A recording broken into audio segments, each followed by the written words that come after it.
Khusus untuk asistensi pasca kali ini, tantangan terbesar yang dihadapi itu adalah semua mahasiswa yang terlibat sepertinya baru masuk dalam organisasi dan kemudian baru masuk dalam kepanitiaan sebagai penanggung jawab dan koordinator utama kegiatan, dan mereka sepertinya harus belajar banyak karena kegiatan ini sebagian besar bagi mereka adalah kegiatan yang benar-benar baru.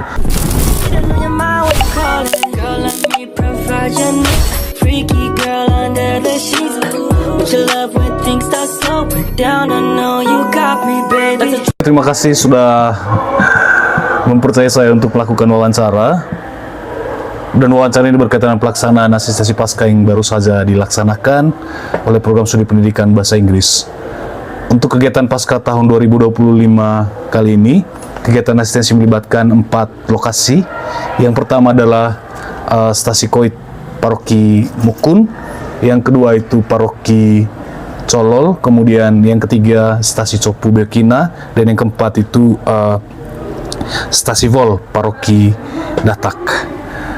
Bagaimana respon dan tanggapan Paso Paroki dan umat di sana terhadap kegiatan ini? Tentunya sangat positif, karena selain membantu umat dan paroki, stasi dalam menjalankan dan memeriahkan liturgi Paskah 2025, mahasiswa juga bisa berbaur, kemudian mendapatkan pengalaman dari umat, kemudian umat juga bisa dimudahkan, kemudian dibantu untuk yang seperti saya bilang tadi, liturgi-liturgi pada Trihari Suci.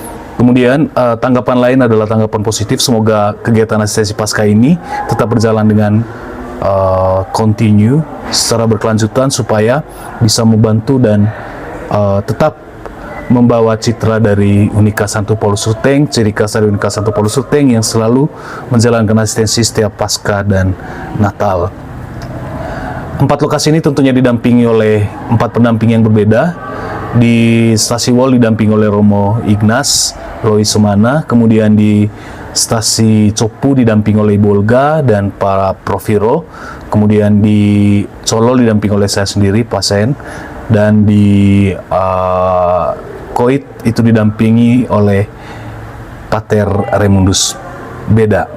Tugas pendamping tentu saja sebagai pendamping, salah satunya kami bertugas untuk mengawasi, kemudian membimbing adik-adik, terutama berkaitan dengan liturgi Trihari Suci, kor-kor, dan kemudian memastikan segala hal yang berjalan dengan baik, kemudian memantau pelaksanaan supaya komunikasi terjalin dan kegiatan dapat berjalan dengan baik.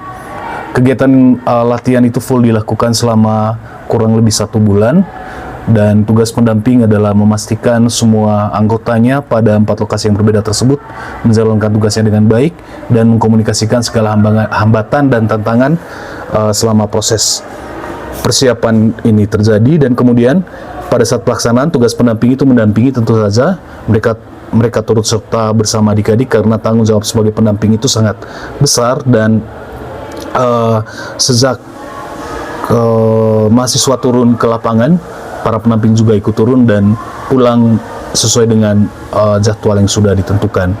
Kemudian tantangan yang dihadapi oleh mahasiswa selama asistensi.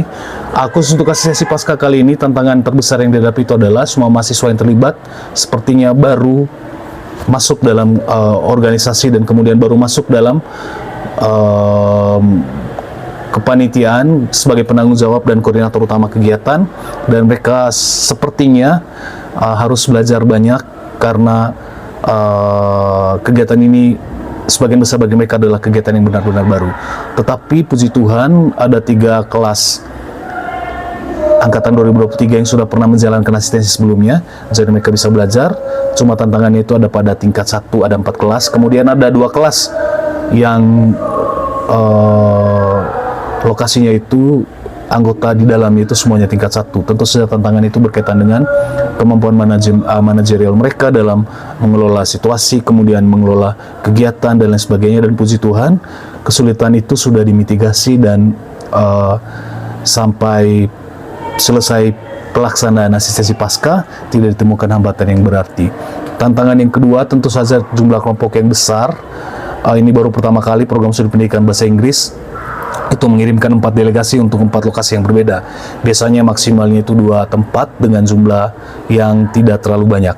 Untuk kali ini yang pergi itu adalah semua tingkat 1, semua tingkat 2, dan sebagian besar tingkat 4. Tingkat 3 tidak pergi karena mereka sedang melaksanakan magang dan asistensi mengajar.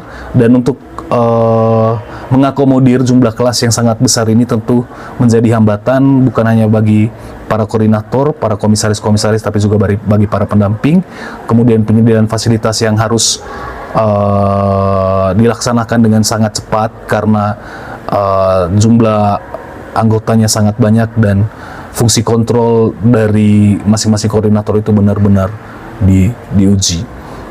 Kemudian bagaimana cara mereka mengatasi hambatan-hambatan ini? Tentunya dengan koordinasi yang baik. Kemudian mereka belajar bagaimana berorganisasi dalam lingkup yang kecil. Kemudian mereka belajar untuk mengerti dan memahami karakter dari masing-masing teman mereka.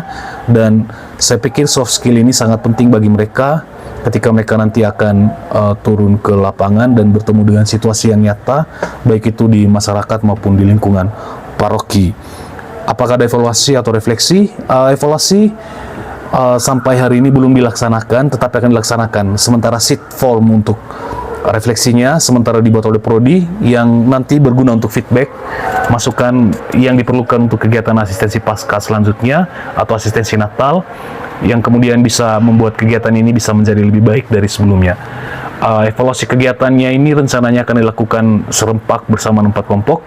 Untuk sementara masih menunggu laporan-laporan kegiatan dan juga laporan-laporan keuangan dari semua tempat, dari 4 tempat, dan mudah-mudahan dalam bulan ini, kalau misalnya bulan Mei sebagai bulan Rosario tidak bisa dilakukan kegiatan evaluasinya karena akan bersama dengan kegiatan yang bersifat sedikit hura-hura, artinya pesta bersama, itu rencananya. Tapi kalau misalnya tidak, nanti akan dikomunikasikan lagi dengan para koordinator. Dan mudah-mudahan masukan dari evaluasi ini akan berguna untuk kegiatan asistensi pasca.